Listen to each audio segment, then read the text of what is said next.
The morning dew clung to the tall grass flanking the narrow dirt path as Elijah Grant adjusted the straps of his backpack. At 22, he had the lean build of someone who had spent the last 2 months hiking the Pacific Crest Trail, his once pale skin now bronzed by the Oregon summer sun. He'd started at the California-Mexico border in early May, working his way north through the desert landscape of Southern California, the snow-capped Sierra Nevada, and now into the lush forests of Oregon. The trail, affectionately called the PCT by thru hikers, stretched 2,650 miles from Mexico to Canada, and Elijah had already covered over half that distance. Pausing to take a swig from his water bottle, Elijah glanced at his trail map. He was entering a more remote section of the Oregon wilderness, about 30 miles southwest of Bend. The trail ahead would wind through dense forest before climbing to more exposed ridgelines. According to his calculations, he had about 10 hours of daylight left, enough time to cover another 15 miles before setting up camp. Elijah had always been drawn to the outdoors. Growing up in suburban Minneapolis, he'd spent summer vacations camping with his family in Minnesota's Boundary Waters. After high school, he'd worked odd jobs for 3 years, saving every penny for this adventure. His parents had been skeptical when he'd announced his intention to hike the PCT solo, but they'd eventually come around, helping him research gear and plan resupply points. The morning air was still cool, carrying the scent of pine and damp earth. Elijah breathed deeply, savoring the solitude. He'd passed a group of day hikers about an hour ago, but otherwise the trail had been quiet. That was one of the things he loved most about the PCT, the balance between occasional camaraderie at campsites and towns and long stretches of peaceful solitude. His boots crunched rhythmically on the trail as he settled into a comfortable pace. 5 months ago, he'd been a novice, struggling under the weight of his pack and developing painful blisters. Now, he moved with the efficiency of an experienced hiker, each step deliberate but fluid. His trail name, Steady, had been bestowed on him by a group of older hikers who'd noted his consistent pace. As the sun climbed higher, Elijah stopped to shed his light jacket, stuffing it into the side pocket of his pack. The forest around him was coming alive with the sounds of birds and the occasional rustle in the underbrush. He'd seen plenty of wildlife on his journey, deer, coyotes, even a bobcat once. He knew black bears were common in this part of Oregon, but he hadn't encountered any yet. Like most PCT hikers, he carried his food in a bear-resistant canister and was careful about cooking away from his tent. Around mid-morning, Elijah paused at a small creek to refill his water bottles. He added purification tablets to each one, then continued along the trail while they took effect. The path began to climb steadily, and soon he was sweating despite the cool forest shade. He'd gained about 1,000 feet of elevation when he stopped for lunch on a fallen log, with a view of the valley below. Unwrapping a tortilla filled with tuna from a foil packet, one of his standard trail lunches, Elijah pulled out his phone to check his progress on the trail app he used. No cell service, of course, but the GPS still worked. He was making good time, even with the elevation gain. As he ate, he scanned the surrounding forest. Something felt different, though he couldn't quite put his finger on what it was. The birds had gone quiet. Elijah had spent enough time in the wilderness to know that sudden silence often meant a predator was nearby. He packed up his lunch quickly, securing all food items in his bear canister before stowing it in his backpack. Standing up, he glanced around, seeing nothing unusual in the dense forest. "Hello?" he called out, thinking it might be another hiker. His voice sounded unnaturally loud in the silence. No response.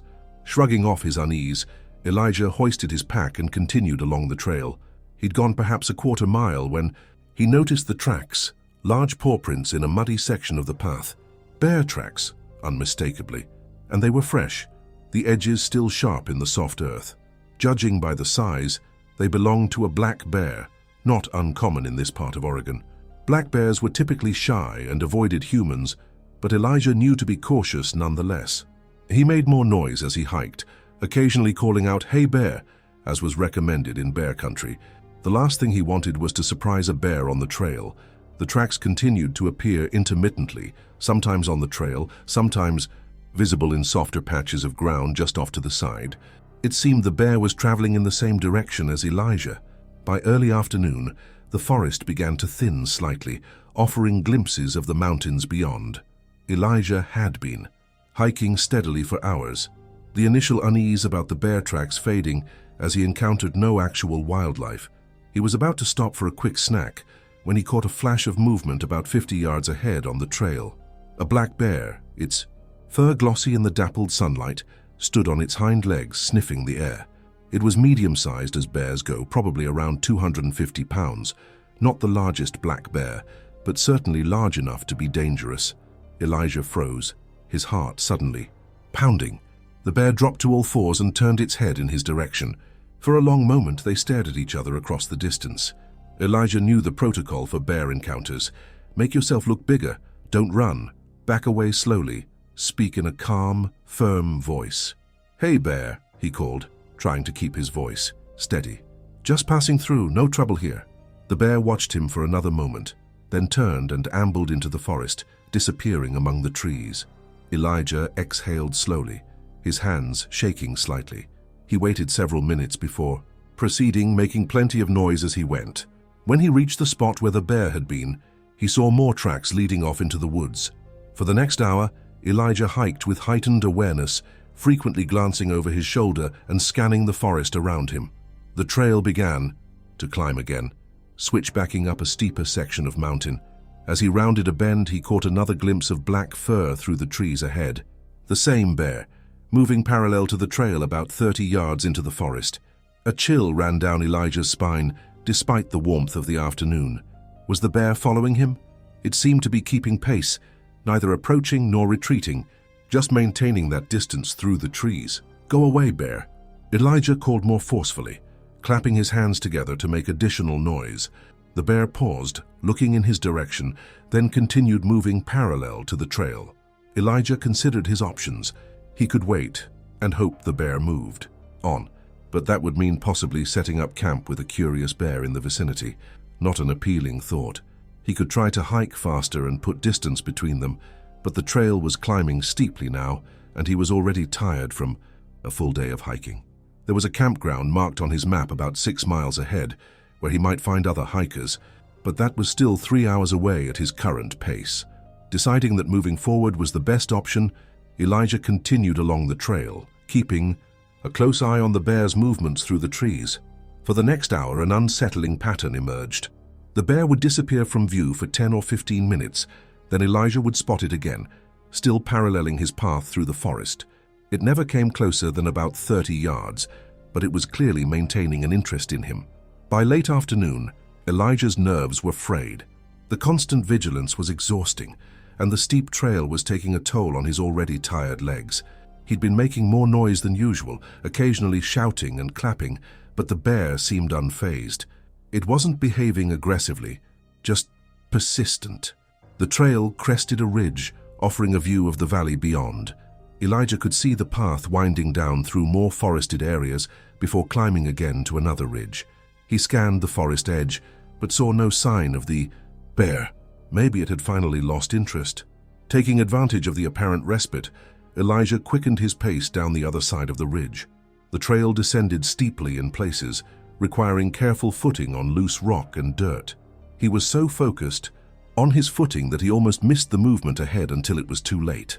The bear emerged from the forest directly onto the trail about 50 feet in front of him. Elijah stopped abruptly, his heart pounding.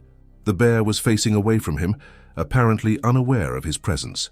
Moving as quietly as possible, Elijah took a few steps backward, hoping to retreat without being noticed. A loose stone rolled under his boot, clattering down the trail. The bear turned. For a moment, they stared at each other, the bear's small eyes fixed on Elijah with what seemed like curiosity rather than aggression. It sniffed the air, its wet nose twitching. "Hey, bear," Elijah said, his voice higher than normal. "I'm just passing through." He slowly raised his arms to make himself look larger, continuing to back away one careful step at a time. The bear watched him but didn't move. Then it took a step forward. Elijah felt a surge of adrenaline. This wasn't following the script. Bears, especially black bears, were supposed to be shy and retreat from humans making noise. This one was advancing. "Go away," he shouted, clapping his hands together loudly. The bear paused, then took another step forward. Elijah reached down slowly and picked up a stone from the trail, never taking his eyes off the bear. He threw it, not aiming at the bear but to the side where it clattered loudly against a tree. The noise seemed to startle the bear, which turned and lumbered back into the forest. Breathing heavily, Elijah waited several minutes before continuing down the trail, his senses on high alert. He didn't see the bear again as he descended into the valley, but he couldn't shake the feeling that it was still nearby, watching from the cover of the trees. By the time the trail flattened out at the valley floor, the shadows were lengthening. Elijah checked his map. The campground was still about 4 miles ahead, too far to reach before dark at his current pace. He needed to find a suitable place to set up camp soon. Under normal circumstances, Elijah would look for a flat spot, just off the trail, preferably near water. But with the bear seemingly shadowing him, he wanted a more open area where he could see any approaching wildlife. After another half-mile, the trail crossed a small stream and opened into a meadow dotted with wildflowers. It wasn't ideal. Bears often foraged in meadows, but the open space would at least prevent anything from approaching unseen. Elijah set up his tent about 50 yards from the trail, near the edge of the meadow where it met the forest. He was careful to establish his cooking area a good distance from his tent, following bear safety protocols. As he boiled water for his freeze-dried dinner on his small camp stove, he kept scanning the forest edge, looking for any sign of the bear. The meal, a packet of rehydrated beef stroganoff, tasted like cardboard, but Elijah barely noticed. He was too focused on every rustle in the underbrush, every shifting shadow as the sun sank lower. After eating, he meticulously cleaned his cooking pot, putting all food items, trash, and toiletries into his bear canister, which he placed about 100 yards from his tent.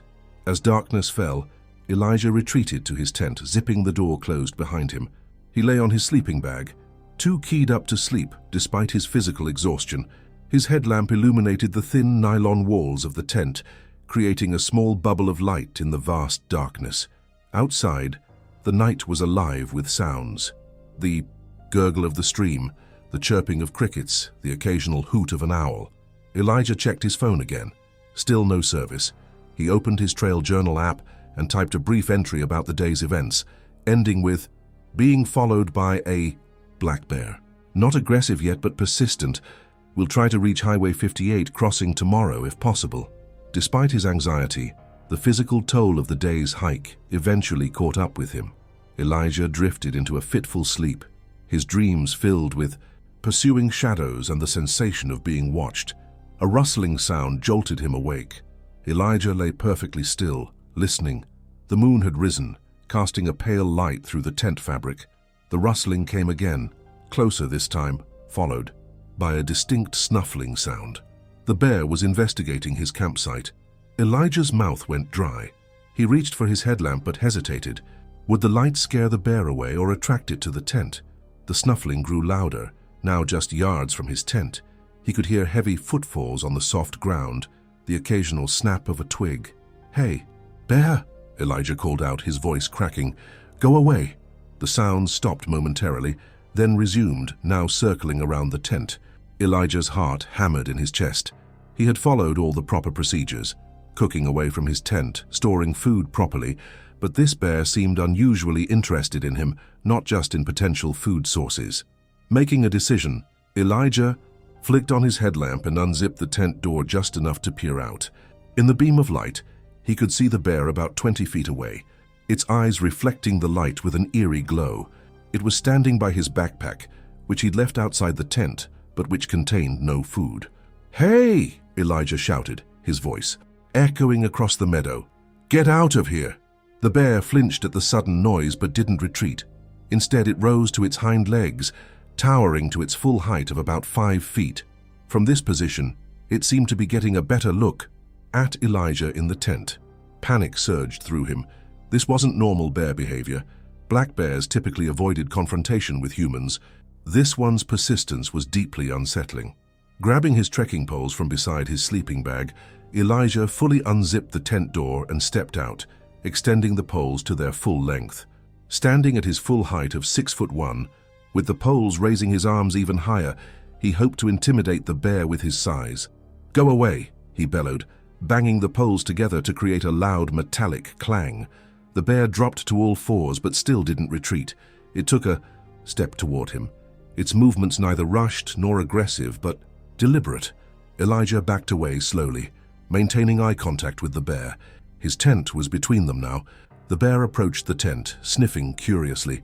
With one casual swipe of its powerful forepaw, it collapsed one side of the tent as if testing its resistance. "No!" Elijah shouted, fear giving way to anger at seeing his shelter damaged. The bear looked up at him, then back at the tent. It seemed almost playful, like a cat with a new toy. It swatted at the tent again, this time tearing the thin fabric with its claws. Elijah knew he needed to act. The bear was destroying his shelter, and its behavior was unpredictable. In the darkness, with no other humans for miles, he felt terrifyingly vulnerable. His eyes darted around the moonlit meadow, searching for options. His bear canister was 100 yards away. The forest edge was closer, about 30 yards behind him, but retreating into the dark woods with a bear following seemed like a bad idea.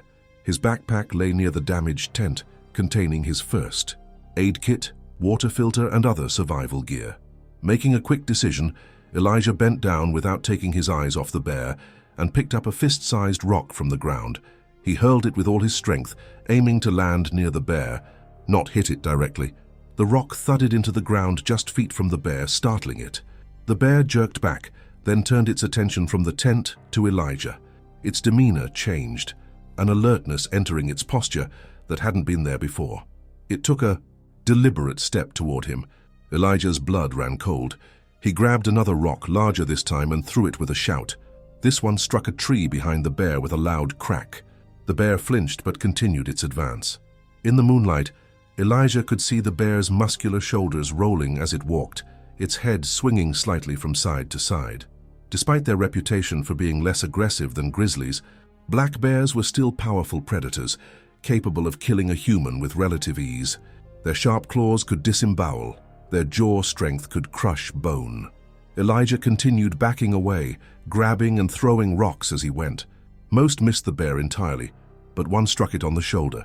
The bear huffed in what sounded like irritation rather than pain. Its pace quickened. Realizing he was running out of options, Elijah turned and sprinted toward the forest edge. He could hear the bear behind him, its heavy footfalls hitting the ground in a rhythmic gallop. Bears could run at speeds up to 35 miles per hour, far faster than any human. If it wanted to catch him, it would. Reaching the first line of trees, Elijah spun around, trekking poles extended like weapons. The bear had stopped at the edge of the meadow, watching him. It rose onto its hind legs again, swaying slightly as it sniffed the air. For several tense minutes, they remained in a standoff, Elijah breathing heavily just within the tree line, the bear watching from the meadow edge. Then, with what almost seemed like a shrug, the bear dropped to all fours and ambled back toward the campsite. Elijah watched in disbelief as the bear investigated his collapsed tent again, pawed at his backpack, then wandered off toward the stream. It appeared to have lost interest in him, at least for the moment.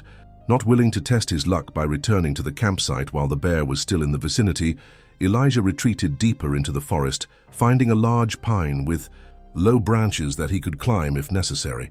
He settled at its base, his back against the trunk, trekking poles across his lap. From this position he could just make out his campsite in the moonlight. The bear was no longer visible, but he assumed it was still nearby. The night air grew colder, and Elijah shivered in his light hiking clothes. His sleeping bag, extra layers, and most of his gear were still at the campsite. His phone and headlamp were the only items he had with him. He checked the time, just past midnight. At least 6 hours until dawn. It was going to be a long night. Hours passed with agonizing slowness. Elijah dozed intermittently, jerking awake at every sound. He saw the bear return to his campsite twice more during the night, each time investigating the tent and backpack before wandering off again. By the time the eastern sky began to lighten with the first hint of dawn, Elijah was exhausted, cold, and increasingly worried about his situation. With the growing light, he could better assess his campsite from his position at the forest edge. His tent was a crumpled mess, one side torn open. His backpack appeared to have been dragged several yards from where he'd left it. The bear was nowhere to be seen, but fresh tracks crisscrossed the dewy grass of the meadow. Elijah waited another half hour until the sun had fully risen before cautiously approaching his campsite. He moved slowly, constantly scanning for any sign of the bear. The campsite looked worse in the daylight. The tent was beyond repair, with long claw marks ripping through the rainfly and inner mesh. His backpack had been clawed open as well, the contents strewn across the ground. Kneeling beside his scattered gear, Elijah took inventory of what remained usable. His water filter was intact, as was his first aid kit. His extra clothing had been pulled out of the backpack but appeared undamaged. The sleeping bag was still in the torn tent, partially pulled out through the opening but otherwise intact. His map was missing, possibly carried off by the bear or blown away. Most concerning was the damage to his backpack itself. The main compartment had a tear large enough to fit his hand through, and one of the shoulder straps was hanging by a few threads. Elijah had a small repair kit with needle and thread, but fixing this level of damage well enough to continue carrying. All his gear seemed doubtful. His bear canister, placed far from the tent as was proper procedure, was untouched. At least he still had food. Sitting amid the wreckage of his campsite, Elijah considered his options. Without a functioning tent or backpack, continuing his northbound journey on the PCT seemed foolhardy. According to his trail app, which still worked without cell service, he was about 12 miles from a road crossing at Highway 58. From there, he could potentially hitchhike to the nearby town of Oak Ridge. The decision made, Elijah began salvaging what he could. He used duct tape from his repair kit to patch the backpack as best he could, reinforcing the damaged shoulder strap with a length of paracord. He packed only the essentials: water filter, first aid kit, some food from the bear canister, an extra layer of clothing, leaving behind the ruined tent and other non-essential items to reduce weight on the compromised backpack. By mid-morning, Elijah was ready to depart. He'd seen no further sign of the bear, but remained vigilant as he returned to the PCT and began hiking south toward Highway 58. The damaged backpack was uncomfortable, the weight distribution uneven due to his hasty repairs, but it was functional enough for the 12-mile hike to the road. The morning passed in a blur of hyper-awareness. Every sound in the forest made Elijah tense, expecting to see the bear materialize from between the trees, but the hours went by without incident. By early afternoon, the trail began to descend toward the highway. The sight of asphalt through the trees had never been so welcome. Reaching the road crossing, Elijah felt a wave of relief wash over him. A small parking area served as a trailhead, but it was empty of cars on this weekday afternoon. Elijah set down his damaged pack and walked to the edge of the road, watching for any passing vehicles. After about 20 minutes, a pickup truck approached from the west. Elijah waved his arms, and to his relief, the truck slowed and pulled over. The driver, a middle-aged man in a flannel shirt, rolled down his window. "You all right, son?" he asked, taking in Elijah's disheveled appearance. "Had some trouble on the trail," Elijah explained. "A bear tore up my tent and pack last night. I'm trying to get to Oak Ridge." The man nodded, unsurprised. "Hop in. I'm heading that way. Name's Mike." "Elijah. Thanks for stopping." As they drove toward Oak Ridge, Elijah recounted his experience with the stalking bear. Mike listened attentively, occasionally nodding. "Black bears don't usually act like that," he said when Elijah finished. "But it happens sometimes, especially if they've had positive interactions with humans before, like getting food from campsites. Makes them associate people with easy meals." "This one seemed more curious than hungry," Elijah noted. "It followed me for miles before it ever approached my camp." Mike shrugged. "Bears are smarter than people give them credit for. Each one's got its own personality, just like people. Sounds like you ran into one with an unusual amount of curiosity, or maybe it was just bored, and you were the most interesting thing it had seen all day." The explanation didn't make Elijah feel much better about the encounter. Oak Ridge was a small town primarily serving outdoor enthusiasts and logging operations. Mike dropped Elijah at a motel on the main street, refusing the offer of gas money. "Pay it forward to another hiker someday," he said before driving off. The motel clerk raised an eyebrow at Elijah's appearance, but asked no questions as he paid for a room. The hot shower that followed was possibly the best of Elijah's life, washing away not just the dirt of the trail, but some of the lingering tension from the bear encounter. Afterward, Elijah walked to a nearby diner, ordering a burger, fries, and chocolate milkshake, typical post-trail indulgences. As he waited for his food, he used the diner's Wi-Fi to call his parents on FaceTime. His mother answered, her face lighting up when she saw him. "Elijah, we weren't expecting to hear from you for another week. Where are you?" "Oak Ridge," he said, then explained what had happened with the bear. His mother's expression shifted from joy to concern. "Oh my God, you could have been killed. Are you hurt? Do you need us to come get you?" "I'm fine, Mom. Not a scratch on me. Just lost some gear." His father appeared in the frame. "What kind of bear was it? Grizzly?" "Black bear, but a pretty big one." "You're lucky," his father said gravely. "Black bears aren't usually aggressive toward humans, but they can be if they're hungry or feel threatened. This one didn't seem aggressive exactly," Elijah tried to explain. "Just really persistent, like it was studying me." His parents exchanged glances. "Maybe this is a sign you should come home," his mother suggested. "You've already hiked more than half the trail. That's a huge accomplishment." Elijah had considered this himself, but something in him rebelled at the idea of ending his journey because of one bad experience. "I think I'm going to replace my gear and continue," he said, "but I might skip ahead a section just to be safe." His parents didn't look convinced, but they didn't argue. After promises to check in more frequently, Elijah ended the call and turned his attention to the steaming plate of food that had arrived during the conversation. After lunch, Elijah located a small outdoor gear shop on the edge of town. It catered primarily to weekend hikers and car campers, but had enough inventory for him to piece together replacements for his damaged equipment. A basic two-person tent, not as lightweight as his previous one, but serviceable, and a new backpack that would hold all his gear. The purchases ate into his budget significantly, but he had planned for some contingencies when saving for the trip.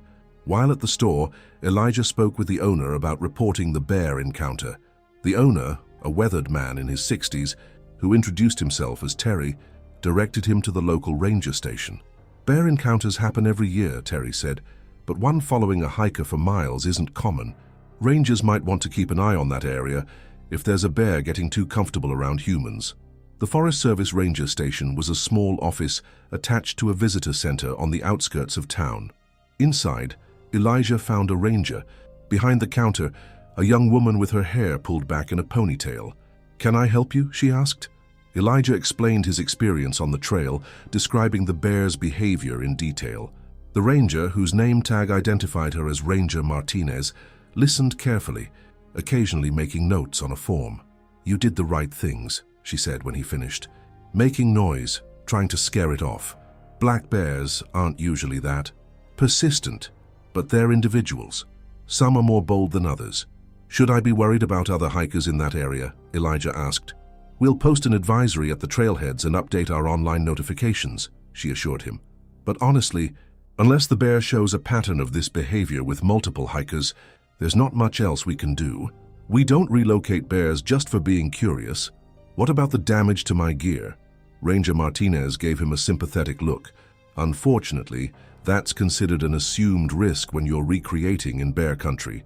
The Forest Service doesn't compensate for property damage from wildlife encounters." Elijah nodded, having expected as much. "Is there anything else I should report? Anyone else I should talk to?"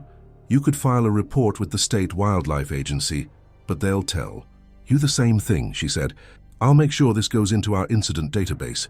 If there are more reports from that area, it might trigger a management response." She paused, looking at him more closely. "Are you planning to continue your hike?" "Yes, but I might skip ahead to the next road crossing," Elijah admitted.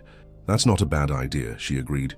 "If you do continue through that section, I'd recommend hiking with others if possible. Bears are less likely to approach groups." After completing the incident, Elijah returned to his motel room.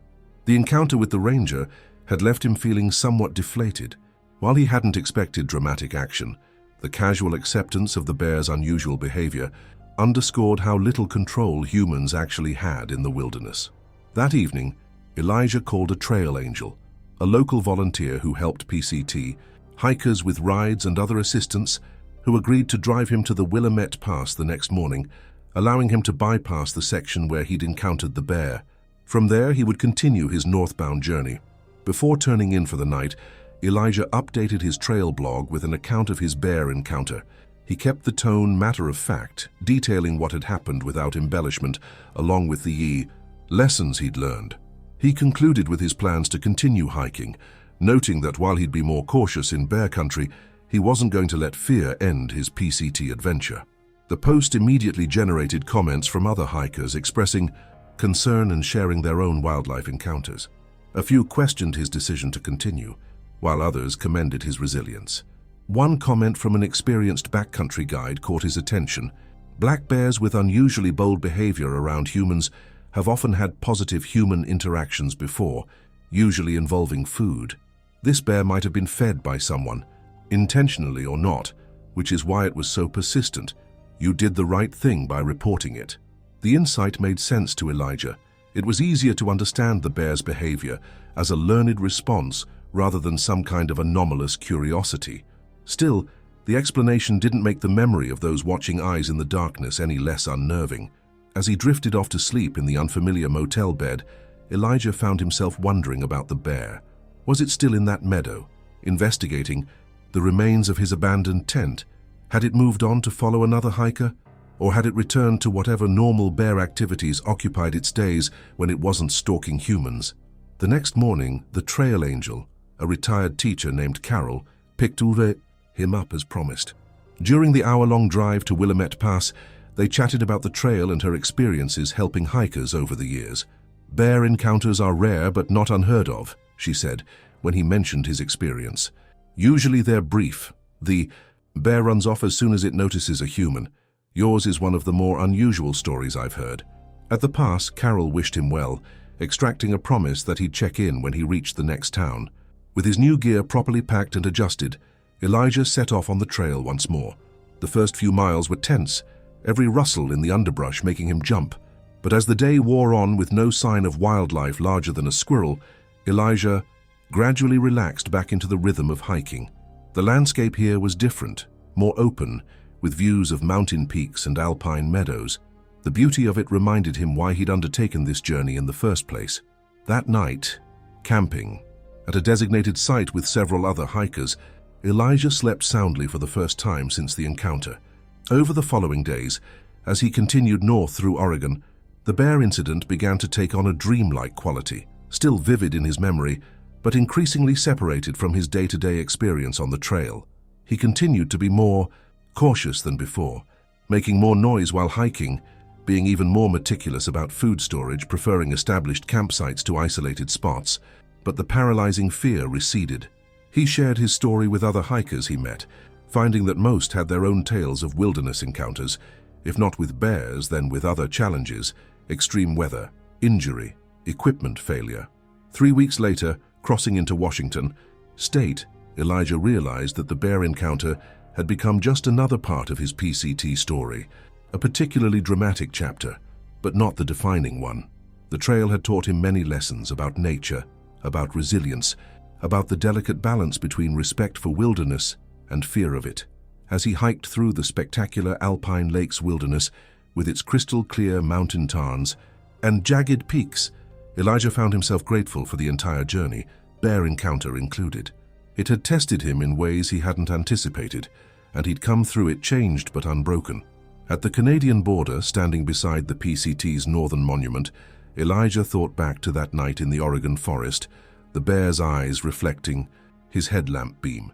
He touched the straps of his replacement backpack, now well worn after hundreds of miles. There was no outward evidence of his encounter, no dramatic scars to show for it, no trophy to validate the story. Just the memory, and the quiet knowledge that he had faced one of the wilderness's most formidable inhabitants and lived to hike another day. Taking one last photo at the monument, Elijah turned south to begin the journey back to civilization, carrying with him not just memories of mountain vistas and forest trails, but a newfound understanding of his place in the wild world, neither conqueror nor victim, but simply a visitor passing through, subject to the same natural laws as the creatures who called it home. Among those creatures, somewhere in the forests of Oregon, a black bear continued its own journey through the wilderness, perhaps still occasionally crossing the narrow ribbon of the Pacific Crest Trail, unaware of its brief but profound impact on one human story. Now let's move on to the story of the next survivor. The morning air bit at Nina Patel's cheeks as she stepped onto the wooden porch of her ranger cabin, steam rising from her first coffee of the day. At 28, Nina had spent nearly 6 years as a ranger at Denali National Park, and the early June sunrise still managed to steal her breath. The Alaska Range stretched before her, massive and indifferent, with the park's namesake, Denali, partially obscured by thin clouds that clung to its peak like reluctant dreams. She took a sip from her National Park Service mug, the liquid warming her from within as her eyes scanned the landscape that had become both workplace and home. Nina had grown up in suburban Cleveland, the daughter of Indian immigrants who'd settled in Ohio in the late 1980s. Her father, a civil engineer, and her mother, a high school biology teacher, had expected her to pursue medicine or perhaps engineering. Instead, she'd fallen in love with wild places during a family trip to Yellowstone when she was 14.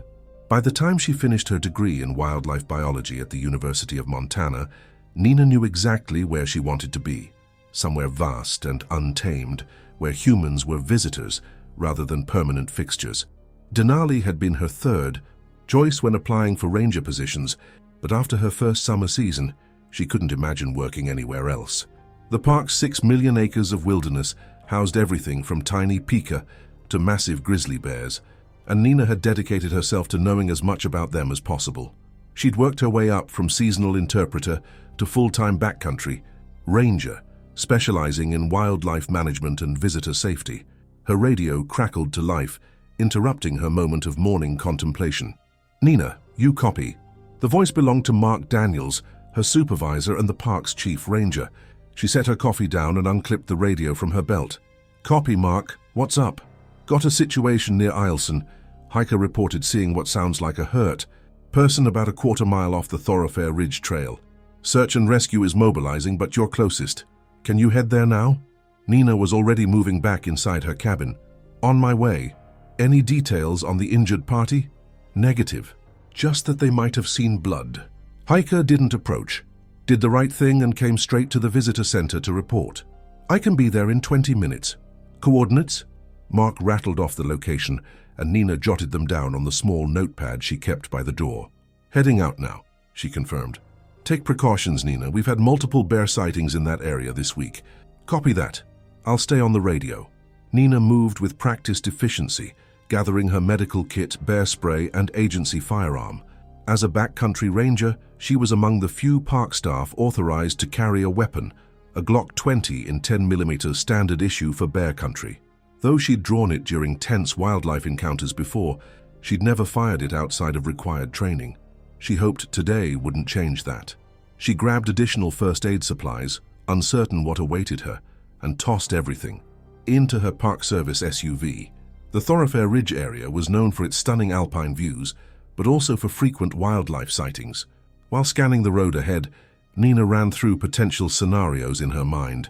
A fall resulting in a broken ankle or wrist was most common, but the mention of blood concerned her. Nina drove quickly but carefully along the park road, passing small groups of visitors who had arrived for the day. June marked the beginning of the busy season, when tourists from around the world flocked to see Denali's unique ecosystem. Most stayed near the visitor centers or took guided bus tours, but some ventured deeper into the backcountry, where help was not always readily available. As she approached the Eielson Visitor Center, Nina spotted a park shuttle bus pulled over, its passengers peering intently down a slope. She parked behind it and approached the driver, a seasonal employee named Jeff, who'd been working at Denali for over a decade. "Nina," he greeted her grimly. "One of my passengers spotted something. About 15 minutes ago, we stopped to look and, well, it's not good. Looks like someone's down there, not moving." Nina followed his pointing finger to a small clearing about 300 yards down the gentle slope. Even from this distance, she could see what appeared to be a person in a red jacket lying motionless on the ground. "Did anyone go down there?" "No. I made sure everyone stayed on the bus. I know the protocol." "Good call. Search and rescue is on the way. I'm going to head down now." Jeff nodded. "Be careful. We saw a grizzly moving through the area about an hour ago on our way up. Big male. Probably 500 pounds. Nina's hand instinctively moved to her bear spray. "Thanks for the heads up. Can you tell dispatch I've arrived and I'm approaching the scene?" "Will do." Nina grabbed her medical backpack and began making her way down the slope, scanning continuously for any signs of wildlife. The tundra was soft and spongy beneath her boots, still damp from the previous night's rain. As she drew closer to the figure on the ground, she could see it was indeed a person, a man in his 30s or 40s, lying face down and unnervingly still. "Hello," she called out as she approached. "National Park Service. Can you hear me? No. Response. Nina moved quickly but cautiously, her senses hyper-alert to her surroundings. When she reached the man, the reason for his silence became immediately apparent. His backpack had been torn open, contents scattered, and the back of his red jacket was shredded and soaked with blood. Nina knelt beside him, pressing her fingers to his neck, searching for a pulse. It was there, weak but present. Sir, can you hear me? I'm a park ranger. Help is coming. The man groaned softly, and Nina carefully rolled him onto his side to assess his injuries. What she saw made her stomach clench, multiple deep lacerations across his back and shoulders, consistent with bear claws. One particularly deep wound, on his left shoulder exposed muscle tissue. Bear, the man mumbled, his eyes fluttering open briefly. Came out of nowhere. Try not to move, Nina instructed, opening her medical kit. What's your name? Michael Thornton, he managed, his voice barely audible. Nina quickly relayed the information over her radio. I've got a male. Victim, approximately 40 years old, identified as Michael Thornton. Multiple lacerations consistent with a bear attack. Patient is conscious but in shock. Severe blood loss. Need immediate medical evacuation. Copy that, Mark's voice crackled back. Helicopter is being dispatched. ETA 15 minutes. Search and rescue team is about 10 minutes out. Nina worked methodically, applying pressure bandages to the worst of the wounds. Michael, I need you to stay with me, okay? Help is on the way. My wife, he whispered. She's waiting at the visitor center. We'll find her, Nina promised. Right now I need to know, do you remember what happened? Did you see which way the bear went? Michael's eyes closed again. Hiking, taking pictures, heard something, turned around, grizzly, tried to play dead. Nina continued her assessment while keeping an eye on their surroundings. Based on the injuries, it appeared Michael had indeed done the right thing by playing dead during a defensive attack. The bear had eventually lost interest, otherwise he likely wouldn't have survived. She administered emergency painkillers from her kit and continued treating the wounds, all while maintaining a vigilant watch of the area. The attack had happened recently. The blood had not fully dried, and there were fresh bear tracks visible in the soft ground nearby. After what seemed like an eternity, but was only about 12 minutes, Nina heard voices calling from above. The search and rescue team had arrived, 4 rangers making their way down the slope, carrying a backboard and additional medical supplies. Nina, greeted Tomas Rodriguez, the lead EMT on the team. What have we got? Bear attack victim, multiple deep lacerations to back and shoulders. I've managed to slow the bleeding, but he needs a trauma center ASAP. He's in and out of consciousness. Tomas nodded and immediately began a more thorough medical assessment while the other rangers secured the perimeter. In bear country, a fresh attack site was still a danger zone. Chopper's 3 minutes out, one of the rangers announced, checking his radio. Nina stepped back, giving the medical team room to work as they stabilized Michael for transport. She took the opportunity to search the area more thoroughly, finding Michael's camera several yards away, its lens cracked. She collected it along with his scattered belongings, knowing they'd want them later. The distinctive whoomp-whoomp of helicopter blades soon filled the air as the park's emergency helicopter approached. Within minutes, Michael had been carefully transferred to the aircraft, with Thomas accompanying him for the flight to Fairbanks Memorial Hospital. As the helicopter lifted off, Nina turned to Dave Whitehorse, one of the senior rangers on the Fort Search and Rescue team. I need to head up to the visitor center. His wife is waiting there. Dave nodded. We'll finish up here. Any sign of the bear? Fresh tracks heading east toward the river. Adult grizzly. Big one based on the paw size. We should put out an alert and close this section of trail. Already. In progress, Dave confirmed. Mark's handling it from headquarters. Nina made her way back up the slope to her vehicle, her uniform stained with Michael's blood. The adrenaline that had carried her through the rescue was beginning to subside, leaving her hands with a slight tremor. She took a deep breath, steadying herself before driving the short distance to the Eielson Visitor Center. Inside, she found a woman pacing anxiously near the information desk, her face pale with worry. A park volunteer hovered nearby, offering ineffective reassurances. Mrs. Thornton, Nina approached, trying to project calm despite her blood-stained appearance. The woman's eyes widened. Yes, that's me. Caroline Thornton. Have you found Michael? Is he okay? Nina gently led her to a quieter corner of the visitor center. Your husband has been airlifted to Fairbanks Memorial. He's sustained serious injuries from what appears to be a bear attack, but he was conscious and talking when we found him. Caroline's hand flew to her mouth. Oh my God, is he going to? The medical team is doing everything they can. He's receiving excellent care. Nina kept her voice steady. I can arrange for transportation to get you to Fairbanks right away. Tears spilled down Caroline's cheeks. We were just taking pictures. He wanted to hike a little further, but I was tired. I waited here, and when he didn't come back, she trailed off, her shoulders shaking. Nina placed a hand on Caroline's arm. Your husband did everything right. Based on his injuries and what he told me, he followed proper protocol for a bear encounter. That's probably what saved his life. Within 20 minutes, Nina had arranged for a park vehicle to transport Caroline to Fairbanks, accompanying her to the parking lot where a ranger named Steve waited to drive her. Mrs. Thornton, Nina said before the woman climbed into the vehicle, I recovered your husband's camera. The lens is damaged, but the memory card might be intact. She handed over the camera and Michael's backpack, which she'd quickly cleaned of the worst of the blood.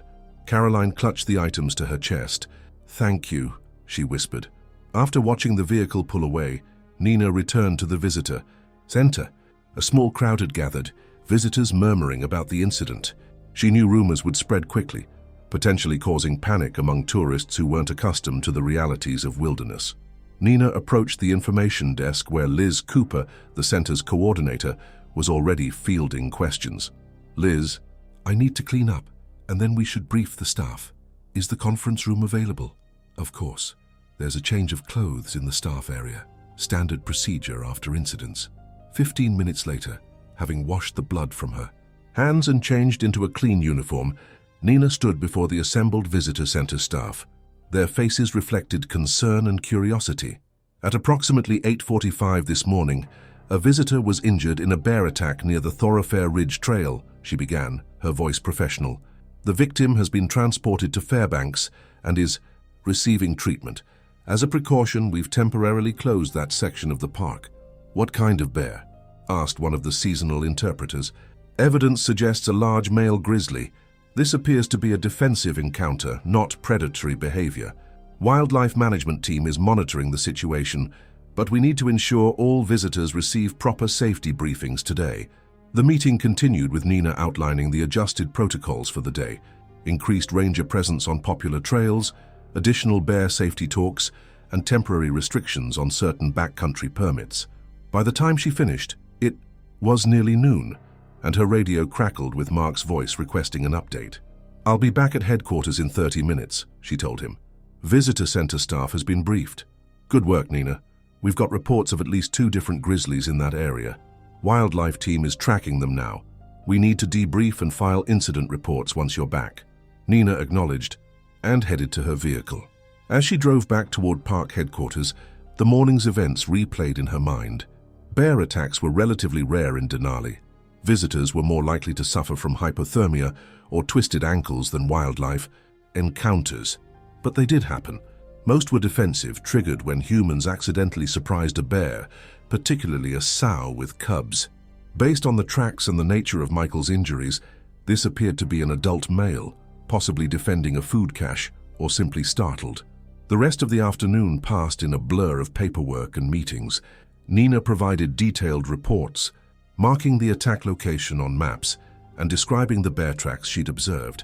By late afternoon, they'd received word that Michael was in stable condition following surgery, news that allowed everyone to breathe a little easier. You did. Good work out there, Mark told her as their final debriefing concluded. Why? Don't you head home, get some rest. Tomorrow's going to be busy, press inquiries, visitor concerns, the works. Nina nodded, suddenly aware of the exhaustion settling into her bones. I'll write up my formal statement for the media team before I leave. It can wait until morning, Mark insisted. You've been going since dawn. Eventually, Nina relented. The June sun was still high in the Alaskan sky when she returned to her cabin, though it was approaching 7 in the evening.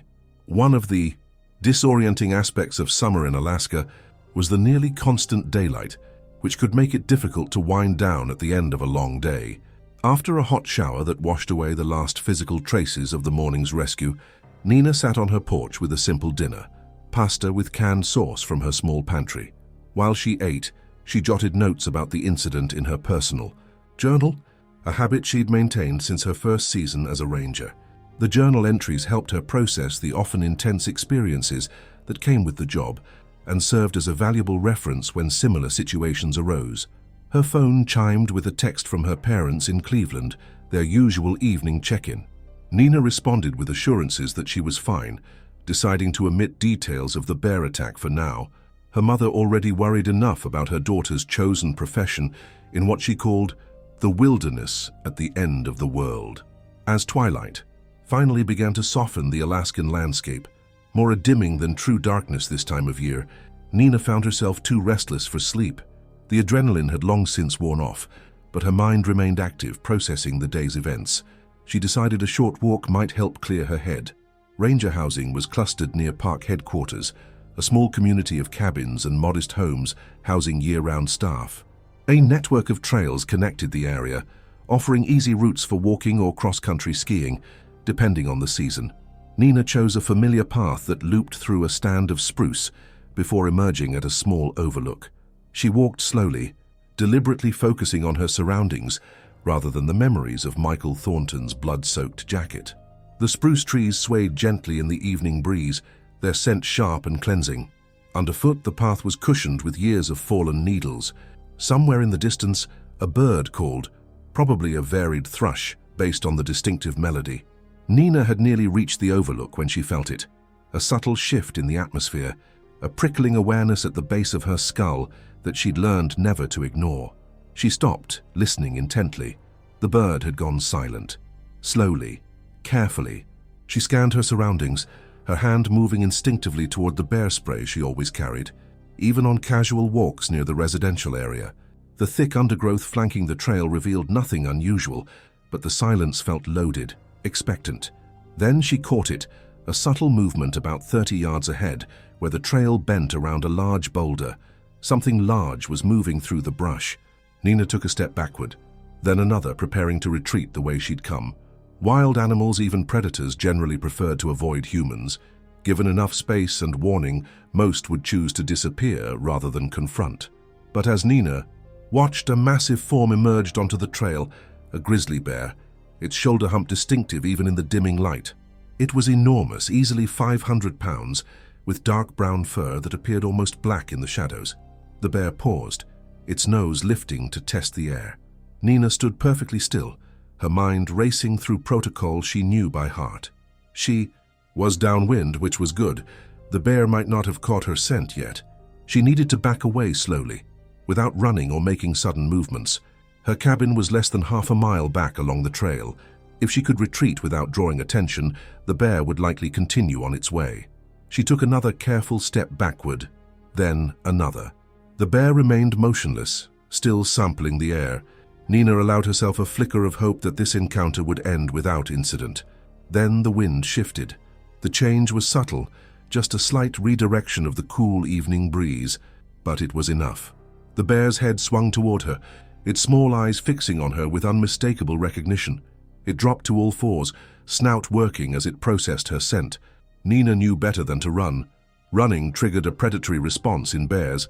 They were hardwired to chase fleeing animals. Instead, she slowly raised her arms to make herself appear larger. "Hey, bear," she called out in a firm, loud voice.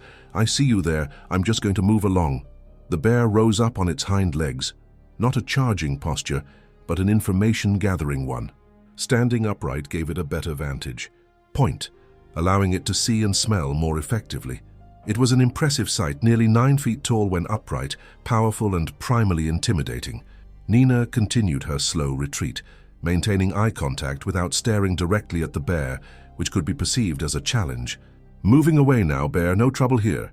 For a moment it seemed to be working. The bear dropped back to all fours, appearing almost disinterested. Nina allowed herself to breathe.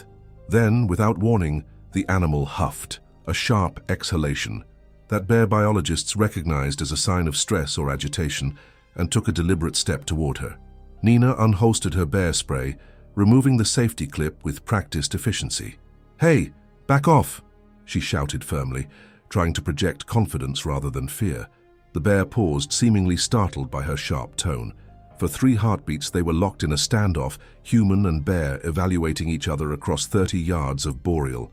Forest trail. Then something changed in the bear's demeanor. Its ears flattened against its head, and it huffed again, pacing briefly before settling its weight forward, a posture Nina recognized with a chill of dread. This was pre-charge behavior. "No!" she shouted, her voice echoing through the trees. She took a step to the side, hoping to break the building tension. Too late. The grizzly launched forward with shocking speed, covering ground faster than seemed possible for an animal of its size. Nina had time for one thought. This can't be the same bear from this morning, before she deployed the bear spray, releasing a cloud of capsaicin-based deterrent directly into the charging animal's path. The effect was immediate. The bear reared up, pawing at its face as the potent spray irritated its sensitive nose and eyes. It roared in distress, a sound that resonated through Nina's chest like physical impact. The spray had bought her precious seconds, but not a complete reprieve. Bears sometimes charge through the deterrent, especially if highly agitated.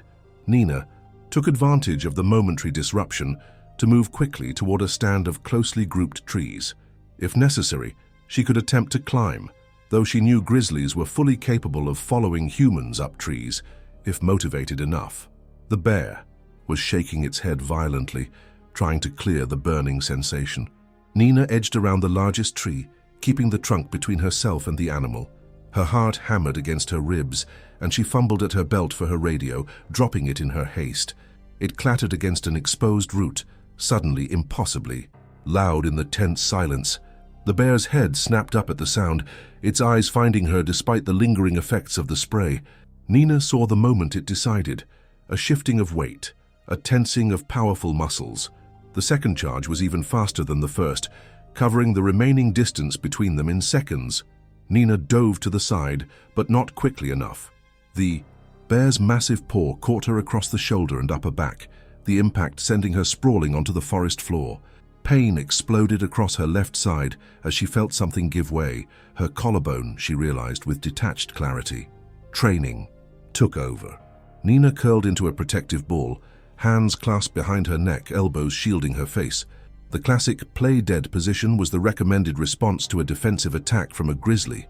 If the bear perceived her as a threat and was acting defensively, removing that threat by appearing dead might end the attack. The bear circled her prone form, huffing and grunting. Nina kept perfectly still despite the searing pain in her shoulder, focusing on shallow, silent breathing. The grizzly nudged her roughly with its snout, the contact sending fresh waves of agony through her injured collarbone. Still, she didn't move. Seconds stretched into what felt like minutes as the bear continued its assessment. Nina's mind raced through possibilities. If this was a predatory attack rather than a defensive one, playing dead would only make her easier prey. But something about the bear's behavior, the huffing, the apparent agitation before it charged, suggested defensive action. The bear made a low, rumbling sound deep in its throat and pushed at her again, this time with enough force to roll her partially onto her injured side. Nina bit her lip to keep from crying out, the metallic taste of blood filling her mouth. Her left arm hung uselessly, the broken collarbone rendering it immobile. Then, miraculously, the pressure withdrew. Through barely opened eyes, Nina saw the grizzly take a step back, still watching her intently. It huffed once more, then turned and moved a few yards away, though it continued looking back at her. This was typical bear behavior after a defensive attack. They often remained in the area, watching to ensure the perceived threat didn't return. Nina maintained her protective position, knowing too well that any movement might trigger a renewed assault. Her shoulder throbbed in time with her heartbeat, and she could feel warm wetness spreading across her back where the bear's claws had torn through her jacket and into skin. The forest floor pressed against her cheek, the scent of damp earth and pine needles filling her nostrils. Minutes passed. The bear continued its retreat, moving further into the underbrush until Nina could no longer see it. Still, she didn't move. Training recommended staying in the protective position for at least 20 minutes after a bear moved away. In the growing twilight, with her body screaming in pain, those 20 minutes would feel like an eternity. She focused on her breathing, using it to measure time and to stay conscious, despite the shock that threatened to overtake her system. In, out 1 minute, in, out 2 minutes. Somewhere around minute 15, Nina heard a sound that didn't belong to the forest, human voices calling her name. The search party must have noticed her absence. perhaps alerted by her missed check-in or unanswered radio calls. "Here," she tried to call, but her voice emerged as little more than a whisper. She swallowed and tried again. "Over here!" The voices grew closer, flashlight beams cutting through the deepening dusk. "Nina, can you hear us?" "Here," she managed. Louder this time, though moving enough to project her voice sent fresh agony through her shoulder. "I heard something this way." The voice belonged to Dave Whitehorse, who had been with her during Michael Thornton's rescue that morning. Moments later, flashlight beams illuminated Nina's position, followed by shocked exclamations. "Nina! Jesus Christ, what happened?" Dave knelt beside her while another ranger maintained a vigilant watch on their surroundings, firearm at the ready. "Grizzly," Nina managed, her voice tight with pain. "About 20 minutes ago, broken collarbone, lacerations." Dave's face was grim as he performed a quick assessment of her injuries. "Can you move your legs? Any spinal pain?" Nina carefully shifted her lower body. "Legs are fine, just the shoulder and back. We need to get her to medical," Dave told the other rangers who had formed a protective circle around them. "Peterson, radio ahead. Chen, help me get her stabilized for transport."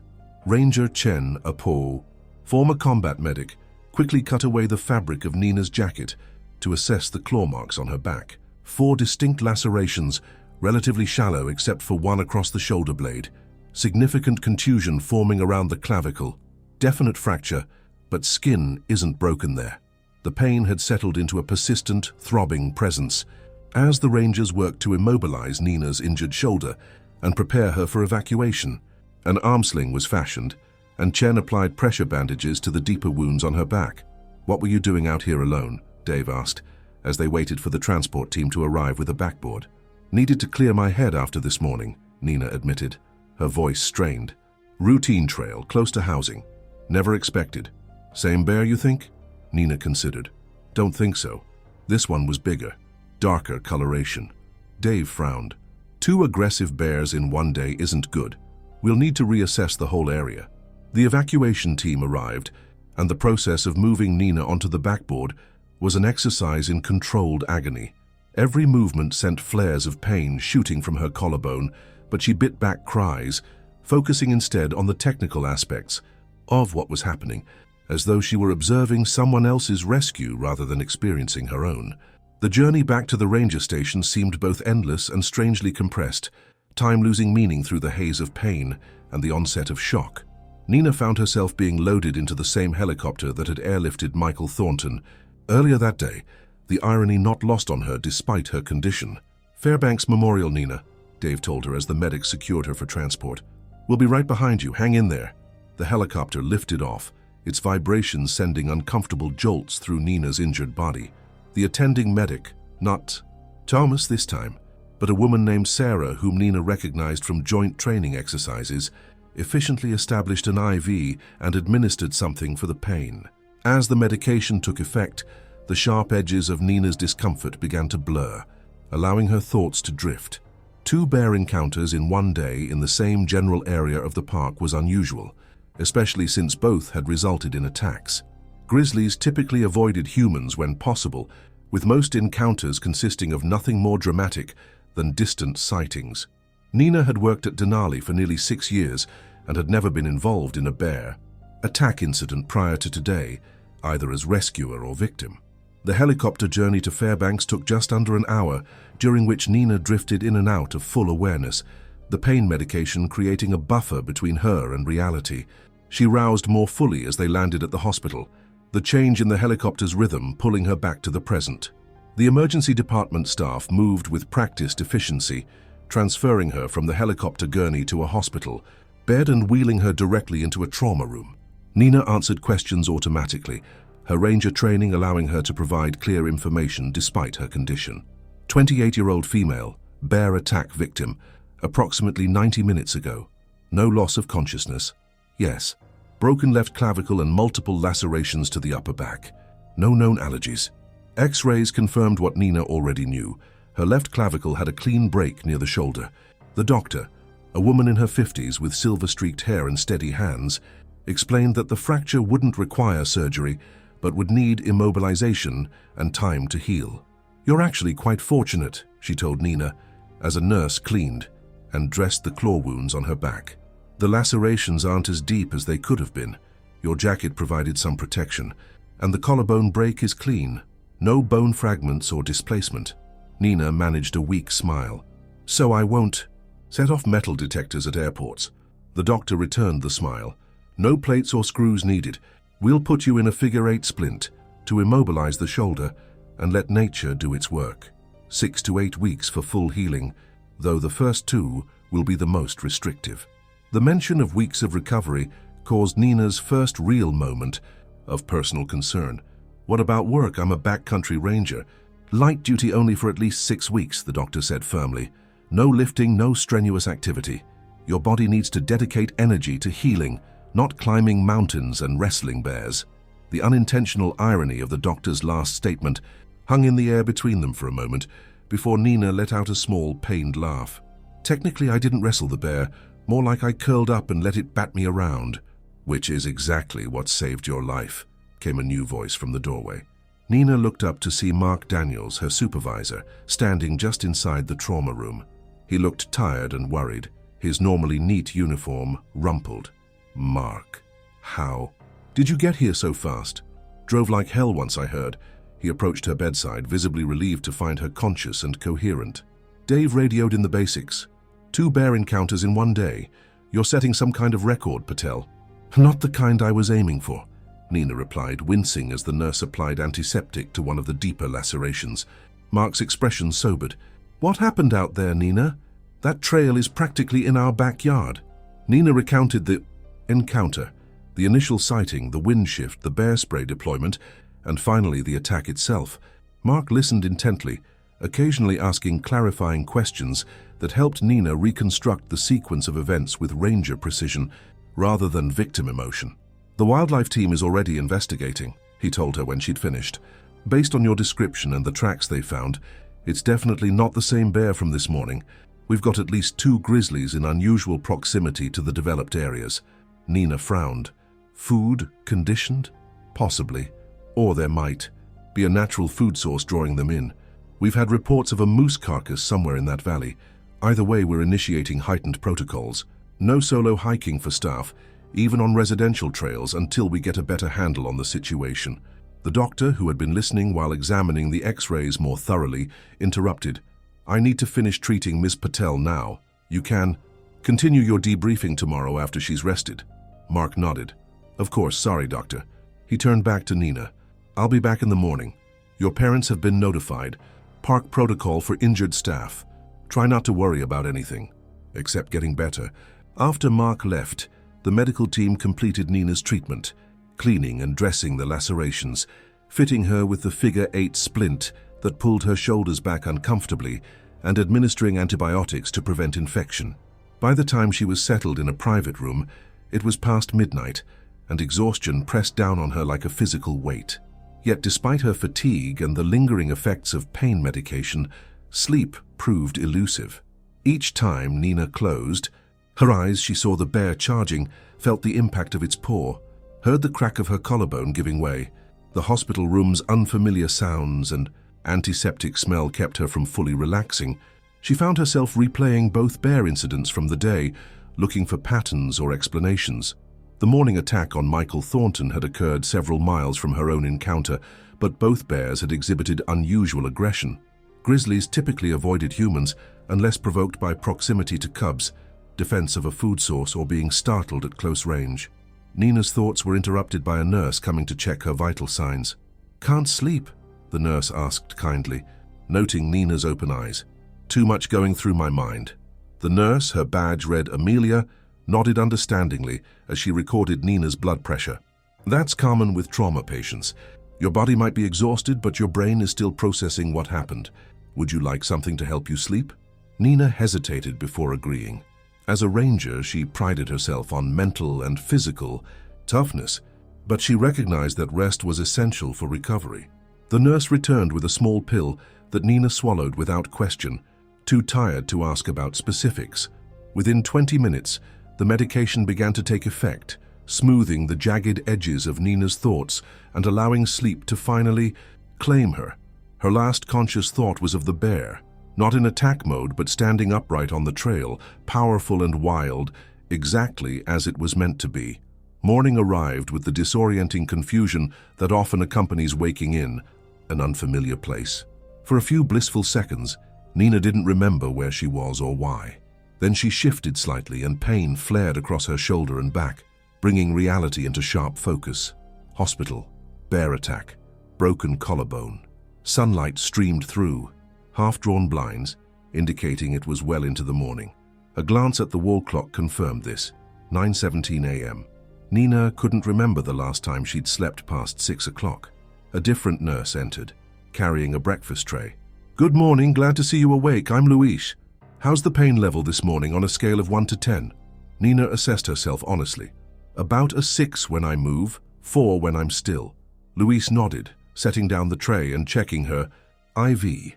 "The doctor will be by soon to see about getting you switched to oral pain medication. If all looks good, there's talk of discharging you today." This news brightened Nina's outlook considerably. "Today? Really? Don't get too excited. You'll still need plenty of rest and follow-up care.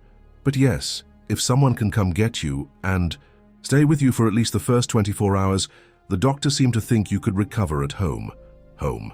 The word evoked Nina's small cabin, its familiar comfort suddenly intensely appealing. Hospital efficiency was necessary, but the sterile environment felt oppressive to someone accustomed to wilderness. Luis helped adjust Nina's bed to a sitting position and arranged the breakfast tray within easy reach of her uninjured right arm. "The park superintendent called this morning," he mentioned casually. "Apparently you're something of a priority patient." Nina wasn't surprised. Denali's superintendent, Catherine Wallace, was known for her hands-on management style and genuine concern for park employees. Still, a personal call from the park's highest administrator indicated the significance placed on Nina's incident. She had barely finished eating when Dr. Andrews, the same physician from the previous night, entered the room accompanied by Mark. "Good morning, Nina," the doctor greeted her. "I've been reviewing your case with your supervisor here. How are you feeling?" "Ready to get out of here," Nina replied candidly. Dr. Andrews smiled. "I can see that. Your vitals look good, and the overnight labs don't show any concerns. As long as you have appropriate support for the next 24-48 hours, I'm comfortable discharging you today with proper precautions." Mark stepped forward. "We've arranged for you to stay at my house for a few days. Lisa's already setting up the guest room." Nina started to protest. She valued her independence highly, but Mark raised a hand to stop her. "Non-negotiable, Patel. Superintendent's orders, actually. We need someone monitoring you, at least initially. After that, we can discuss options." Recognizing the sense in this arrangement, if not entirely happy about it, Nina acquiesced. The next hour passed in a flurry of discharge preparations. Final examinations, prescription explanations, and detailed care instructions for her injuries. "The figure-8 splint needs to stay on for at least 3 weeks, Dr. Andrews explained. "After that, we'll reassess. The lacerations should be kept clean and the dressings changed daily for the first week. You'll need to see your regular physician in 1 week for a follow-up." By early afternoon, Nina was seated in Mark's SUV, heading back toward Denali. The painkillers made her slightly drowsy, but she remained alert enough to notice the tension in Mark's posture as he drove. "What is it?" she finally asked as they turned onto the highway that would take them back to the park. "What? Aren't you telling me?" Mark glanced at her, then back at the road.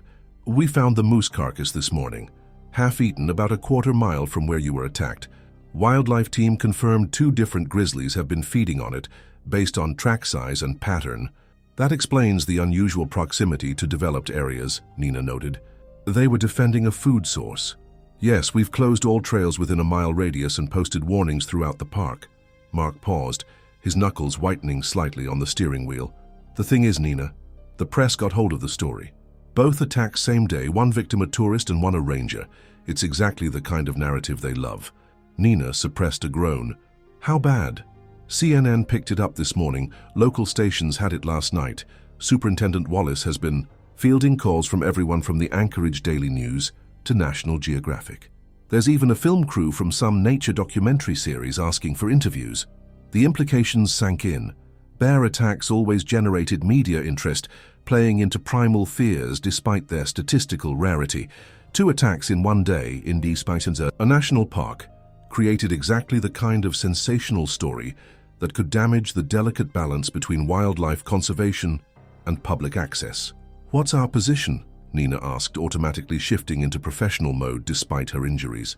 Mark seemed relieved by her pragmatic response. "Standard protocol, emphasizing that these were defensive encounters, not predatory, highlighting proper visitor safety procedures, underscoring the rarity of such incidents while acknowledging the wild nature of the park. And they want me to make a statement." It wasn't a question. "Eventually, yes. Wallace thinks your perspective as both rescuer and victim gives you unique credibility. But not until you're ready. Medical recovery comes first." The remainder of the drive passed in contemplative silence. Nina watched the familiar landscape scroll by, the transition from Fairbanks's relative urbanization to the wilder terrain approaching Denali National Park. Spruce forests thickened, mountains loomed larger on the horizon, and human presence gradually diminished. By the time they reached park boundaries, Nina found herself experiencing an unexpected emotion: apprehension. For nearly 6 years, these 6 million acres had represented safety, purpose, and home. Now, for the first time, she felt a flicker of unease at the sight of the wilderness that had defined her adult life. Mark's home was located in the small community that housed year-round park staff, just a few streets over from Nina's own cabin. It was larger than her place, a modest 3-bedroom structure that he shared with his wife Lisa and their teenage son Aaron, who was currently away at a summer science program in Juneau. Lisa met them at the door, her normally cheerful face creased with concern. "Nina, my God," when Mark called. She reached out as if to hug Nina, then stopped herself, noticing the splint and bandages. Come in. I've got the guest room all set up." Inside, the home was warm and inviting, with the lived-in comfort of a family dwelling. Photos of Aaron at various ages lined the walls, alongside images of Denali's stunning landscapes, captured by Mark, an amateur photographer. "You must be exhausted," Lisa said, leading Nina toward the guest room. "You just rest. I've made soup for dinner. Easy to eat one-handed." The guest room was simple but comfortable, with a twin bed already turned down, and extra pillows positioned to help support Nina's injured shoulder. A small bedside table held a pitcher of water, a glass, and a framed photo of a mountain meadow that Nina recognized from the park's northern range. "Thank you," Nina told Lisa sincerely. "I really appreciate this." "Don't even mention it. We rangers look after our own," Lisa replied, squeezing Nina's uninjured arm gently before leaving her to settle in. Alone in the quiet room, Nina eased herself carefully onto the bed, finding a position that minimized pressure on her injuries. The medication was making her drowsy again, and despite her earlier long sleep, she found herself drifting off within minutes. When she woke, twilight had transformed the room's quality of light. For a disorienting moment, Nina couldn't place where she was or why her body ached so persistently. Then it all came rushing back: the bear, the attack, the hospital. The clock on the nightstand read 7:24 p.m. She'd slept for nearly 4 hours. The house was quiet as Nina carefully made her way to the bathroom across the hall. Her reflection in the mirror gave her pause. Pale face, dark circles under her eyes, hair matted from hospital and sleep. The figure-8 splint forced her shoulders back in an unnatural posture, visible even through the oversized t-shirt Lisa had lent her to replace. Her torn and bloodied uniform. After freshening up as best she could with one functional arm, Nina followed the scent of food to the kitchen, where she found Lisa stirring a pot on the stove. "There she is," Lisa said warmly. "Perfect timing. Soup's just about ready and Mark should be back any minute. He had to stop by headquarters." Nina eased herself into a kitchen chair. "Any updates on Michael Thornton?" "Out of ICU from what Mark said this morning. They're keeping him for observation, but signs are positive." Lisa ladled soup into a bowl and placed it before Nina, along with a spoon and some crusty bread. "Can you manage, or do you need help?" "I can manage," Nina assured her, determined to maintain at least this small bit of independence.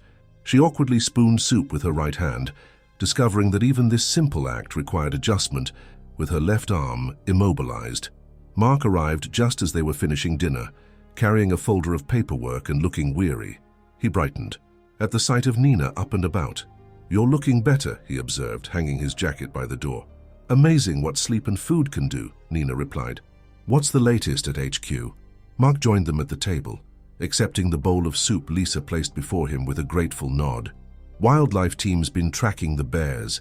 They've confirmed at least 3 different grizzlies in the area around the moose carcass. 2 males and a female, though no cubs sighted with her. 3? Nina raised her eyebrows. That's unusual territorial overlap. The carcass is drawing them in. Team leader thinks your bear was one of the males, probably heading back to feed when you encountered each other. The phrase "your bear" struck Nina oddly. She'd never considered the animal that attacked her as hers in any sense.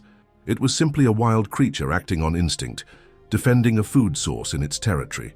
The personalization felt strange, almost inappropriate. "What's the media situation?" she asked, changing the subject slightly. Mark sighed, running a hand through his salt and pepper hair. "Controlled chaos. Wallace is handling most of it. We've issued the standard statements. So far the coverage has been factual at least. No sensationalism about killer bears or that kind of nonsense. That's something at least." "There is one thing," Mark said, his tone shifting subtly. "National Park Service headquarters in Washington has requested a safety training video specifically about bear encounters, using these incidents as case studies. They'd like you to participate once you're recovered enough." Nina absorbed this information. As what exactly? The cautionary tale? More like the expert voice who's experienced both sides of a bear incident. "Your perspective is valuable, Nina. No one else on staff has both rescued a bear attack victim and been one themselves within the same 24-hour period." The concept made logical sense, even as it made Nina uncomfortable.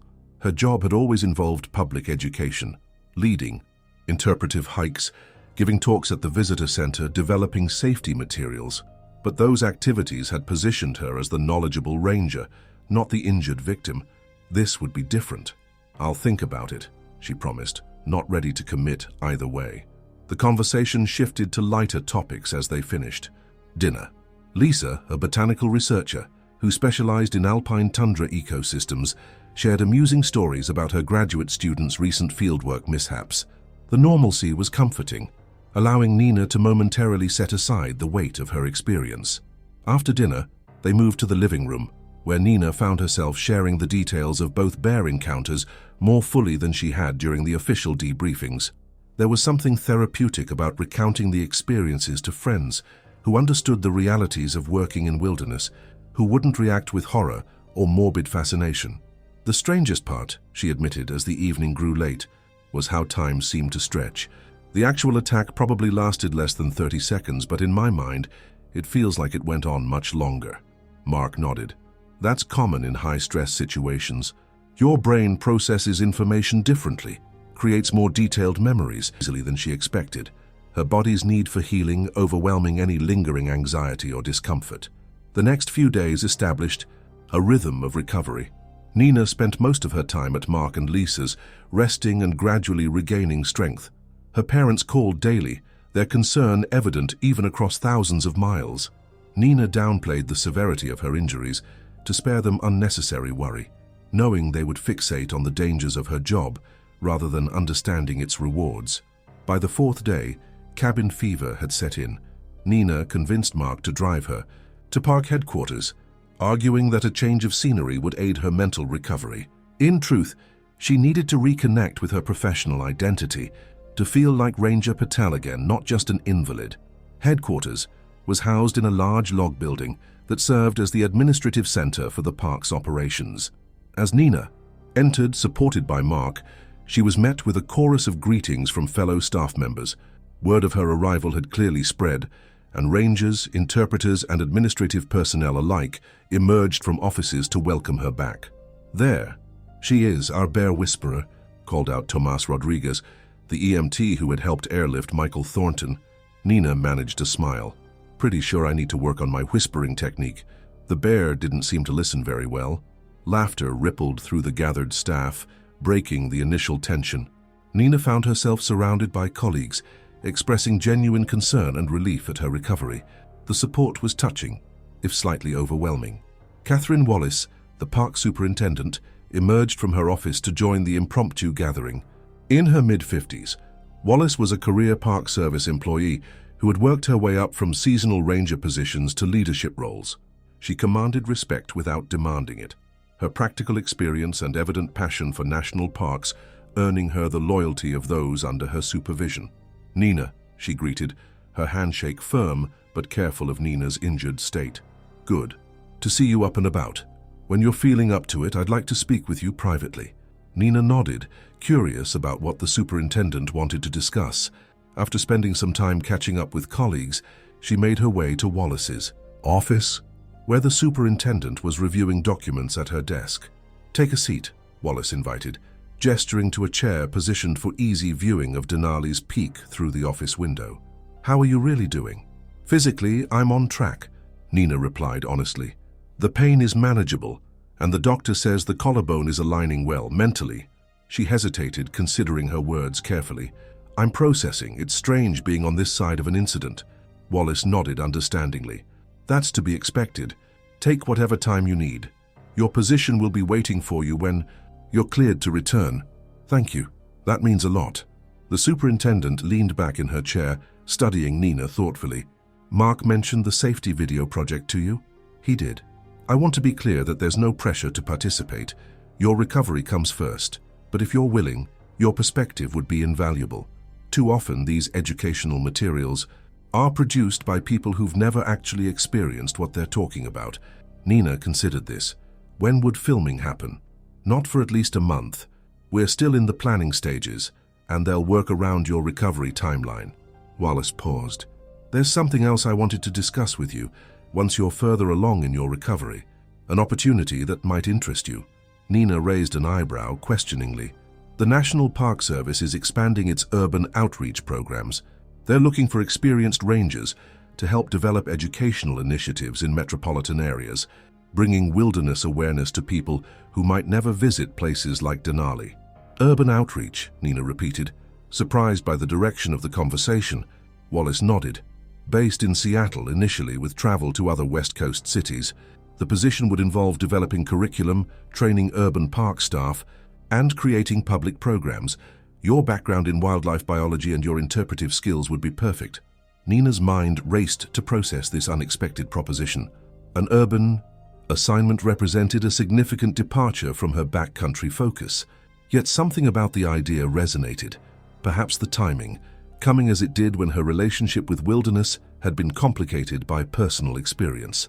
"I'm not asking for an answer now," Wallace clarified. "Just something to consider as you recover. Sometimes life's disruptions open doors we might not otherwise notice." The conversation shifted to updates about park operations and the ongoing bear situation.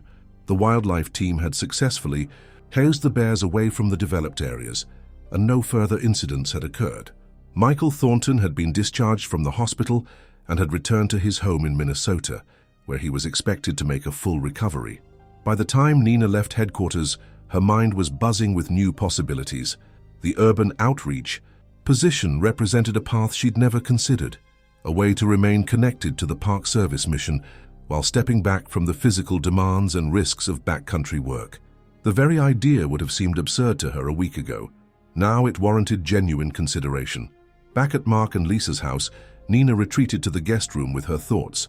She recalled her first years as a ranger, the idealism and excitement of working in one of America's most spectacular wilderness areas. She thought of countless backcountry patrols, wildflower inventories, wildlife monitoring sessions, the rhythm of seasons in a landscape where human presence remained temporary and peripheral. Then she remembered the bear, its massive form, silhouetted against the twilight, the sensation of its breath hot on her face as it circled her prone body, the primal fear that had coursed through her during those endless moments of vulnerability. For the first time, Nina allowed herself to fully acknowledge the emotional impact of the attack, beyond the professional analysis she'd defaulted to in its aftermath. She was afraid, not paralyzingly so, but genuinely shaken in a way that challenged her self-perception as someone at home in wilderness. The realization brought with it not shame but clarity, a recognition that her relationship with wild places had evolved, not ended. That evening, Nina broached the subject with Mark and Lisa. Over dinner, "Wallace mentioned an urban outreach position today," she began casually. "Based in Seattle. Educational programming, community engagement, that sort of thing."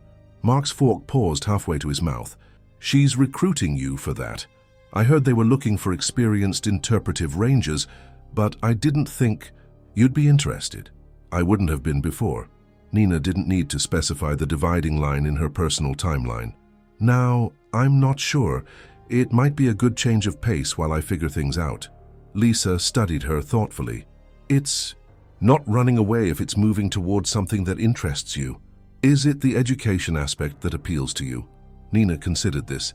Partly, I've always enjoyed the interpretive side of ranger work, and there's something about bringing wilderness awareness to urban environments that feels important. Most people will never visit places like Denali. If they're going to care about protecting these landscapes, they need to connect with them somehow. The conversation continued late into the evening, exploring possibilities rather than reaching conclusions. Both Mark and Lisa offered perspectives without judgment, creating space for Nina to think aloud about potential new directions in her career. Later, lying awake in the guest room, Nina found herself mentally composing an email to Wallace, expressing preliminary interest in learning more about the Seattle position. She wasn't making a decision yet.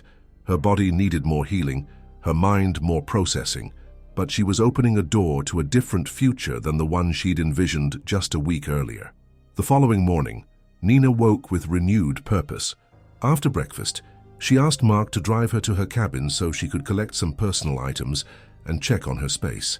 Though she would continue staying with Mark and Lisa for at least another few days, reconnecting with her own environment felt like an important step. Her cabin was exactly as she'd left it 5 days earlier. Coffee mug still on the porch railing, journal open on the small desk by the window, hiking boots neatly aligned by the door. Yet it felt different somehow, as though it belonged to a slightly different version of herself. Nina moved through the small space, collecting clothes, toiletries, and books to bring back to Mark's. She paused at her desk, where a framed photograph showed her standing on a high ridge, Denali's massive form filling the background. Her expression in the image was one of pure joy, the face of someone who had found exactly where she belonged in the world. "Still me," she murmured to the photograph, just with a new perspective. Before leaving, Nina sat at her desk and opened her laptop. She composed a brief email to Superintendent Wallace, expressing interest in learning more about the Seattle position, while making it clear she was still considering all options. After reading it over twice, she hit send, feeling a curious mix of apprehension and liberation. Mark was waiting patiently in the SUV when Nina emerged from her cabin, bag slung awkwardly over her right shoulder. "Get everything you need?" he asked as she settled into the passenger seat. "I think so, and I emailed Wallace about the Seattle position just to get more information," she added quickly, seeing his raised eyebrows. Mark nodded, starting the engine. "Information is always good, keeps options open." As they pulled away from the cabin, Nina glanced back at the small structure that had been her home for nearly 6 years. Whatever came next, whether continued backcountry work at Denali or a new direction in Seattle, she knew this place would always represent a formative chapter in her life story. The remainder of the day passed quietly. Nina rested, read, and exchanged texts with colleagues who had reached out after seeing her at headquarters. In the late afternoon, she received a response from Wallace, providing more details about the Seattle position and offering to connect Nina with the program coordinator whenever she felt ready. 2 weeks after the attack, Nina attended her follow-up appointment at the medical clinic in Healy, the small community just outside the park boundary. The doctor, not the same one who had treated her in Fairbanks but familiar with her case, was pleased with her progress. "The collarbone is healing nicely," he confirmed, studying the fresh x-rays. "The figure 8 splint has done its job. I think we can switch you to a simple sling for the next 2 weeks, which will allow a bit more movement while still supporting the fracture." The lacerations on Nina's back had closed well, though they would definitely leave scars. 4 distinct lines running diagonally across her upper back and left shoulder blade. Physical evidence of her encounter that she would carry for life. "When can I return to work?" Nina asked. "Light duty, of course," she added, seeing the doctor's expression. "I can clear you for desk work starting next week, as long as you're careful with that shoulder. No lifting, no field activities. 4 hours maximum per day to start, then we'll reassess." This was better news than Nina had expected. Returning to work, even in a limited capacity, represented another step in her recovery, another piece of normal life reclaimed. As promised, she began working half days the following week, handling administrative tasks at headquarters, that could be managed one-handed. Her colleagues were supportive, handling physical aspects of the job without making her feel helpless. Even this limited return to routine helped restore Nina's sense of professional identity. 3 weeks after the attack, the National Park Service film crew arrived to begin work on the bear safety video. Nina had agreed to participate, recognizing the educational value of her experience. The filming would be conducted in stages, with Nina's on-camera segments scheduled for the following week, when she would be more comfortable and mobile. The producer, a woman named Diane from the Park Service's media division in Washington, met with Nina to discuss the approach they would take. "We want to emphasize proper protocols and safety measures, not sensationalize the attacks," Diane explained, as they sat in a quiet corner of the visitor center. "Your unique perspective, having been both rescuer and victim, is incredibly valuable for helping visitors understand the realities of bear country." Nina appreciated the thoughtful approach. "I want to make sure we present bears accurately. They're not villains or monsters. They're wild animals responding to perceived threats in their territory." "Exactly," Diane agreed. "This isn't about fear-mongering. It's about respect for wildlife and wilderness, which includes understanding risks and knowing how to minimize them." The filming process proved less intimidating than Nina had anticipated.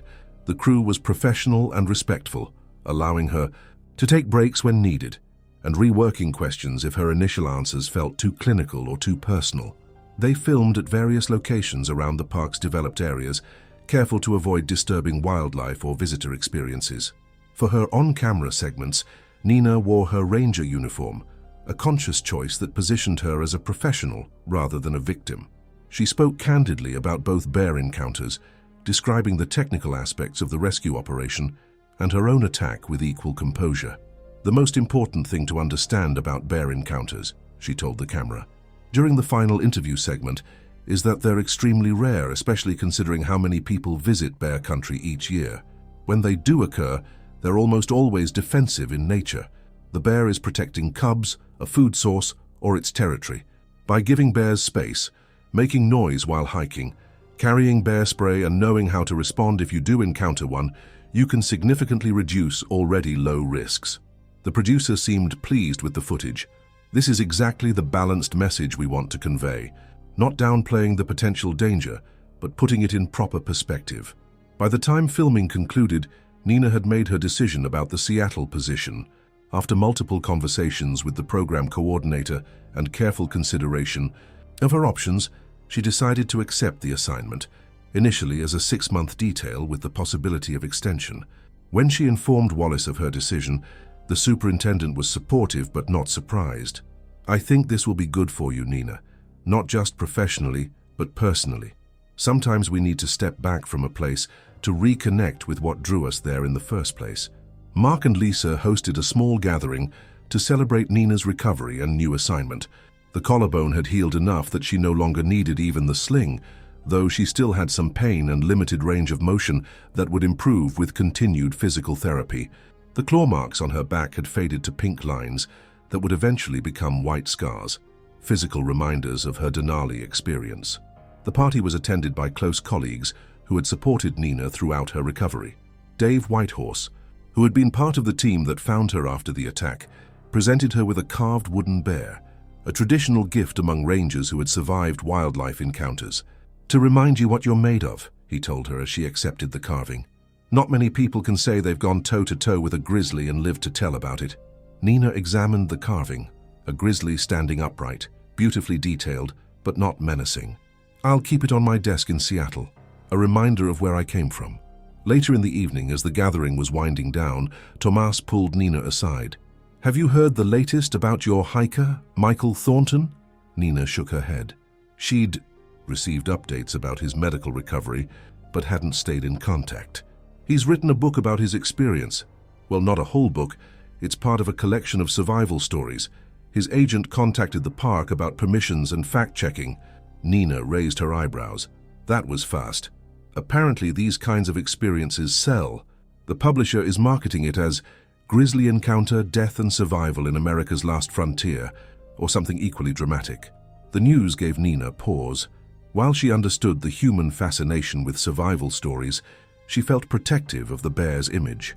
These animals weren't characters in human dramas, but wild creatures whose territory humans entered by choice. "I hope they present it accurately," she said finally. "The bear was just being a bear." Thomas nodded. "I mentioned that to the agent. Suggested they might want to consult with our wildlife biologists for the proper context. We'll see if they take us up on it." The conversation turned to Thomas's recent promotion and his plans for the upcoming winter season. Like many Denali staff, he worked seasonally at other parks during the coldest months, when visitor numbers dropped dramatically and many facilities closed. As the party concluded and guests departed, Nina found herself standing on Mark and Lisa's porch, gazing up at the night sky. The summer's constant daylight had given way to a few hours of darkness as August progressed towards September. Stars glittered above, impossibly bright and numerous compared to what she would see in Seattle. Lisa joined her on the porch, offering a steaming mug of tea. Having second thoughts? Nina accepted the mug gratefully. Not second thoughts, just recognizing what I'll miss. "Seattle has its own kind of beauty," Lisa observed, "and it's not forever unless you want it to be." "True." Nina sipped her tea, letting the warmth spread through her. "I keep thinking about that bear, going about its bear business, defending its food source, then returning to the wilderness once the perceived threat was gone. No malice, no grudge, just existing as nature intended." Lisa smiled. "Sounds like you've made your peace with it." "I think I have." Nina touched her left collarbone absently, feeling the slight bump where the bone had healed. "The attack changed me, but not in the ways I initially feared. It's given me a different perspective on my work, on wilderness. Less romantic maybe, but more honest." The two women stood in companionable silence, watching as the northern lights began to dance faintly across the sky, green and purple ribbons shimmering against the darkness. Another aspect of Alaska that Nina would miss in Seattle, though she reminded herself that this was not goodbye, but simply a new chapter. 2 days before her departure for Seattle, Nina visited the site of her attack. Mark had objected initially, concerned about both physical and emotional readiness, but eventually recognized the importance of this personal pilgrimage. "Just take the radio and bear spray," he insisted, "and I'm coming with you at least part way." The trail looked different in daylight, less mysterious than it had in the twilight of that June evening. Yellow and red leaves now replaced summer's green, autumn arriving early at these northern latitudes. The underbrush had thinned, allowing greater visibility into the forest. When they reached the bend in the trail where Nina had first spotted the bear, Mark hesitated. "You sure about this?" Nina nodded. "I need to do this part alone. I'll be fine." The wildlife team reported the bears have moved deeper into the backcountry, following the berry ripening. After Mark reluctantly turned back, Nina continued alone to the exact spot where the attack had occurred. Without the adrenaline and fear of that evening, the location seemed ordinary. Just another section of forest trail, marked now by a small cairn of stones placed by fellow rangers to commemorate the site. Nina stood quietly, absorbing the atmosphere. The sense of apprehension she had feared didn't materialize. Instead, she felt a curious sense of completion, as though returning here had closed a circuit in her mind. A subtle movement in the brush about 50 yards off the trail caught her attention. Nina's body tensed automatically before her mind processed what she was seeing. Not a bear, but a moose and her calf browsing on willow shoots. The cow glanced in Nina's direction, but, detecting no threat, returned to feeding. Nina watched the animals for several minutes, appreciating their wild grace and the privilege of witnessing their natural behavior.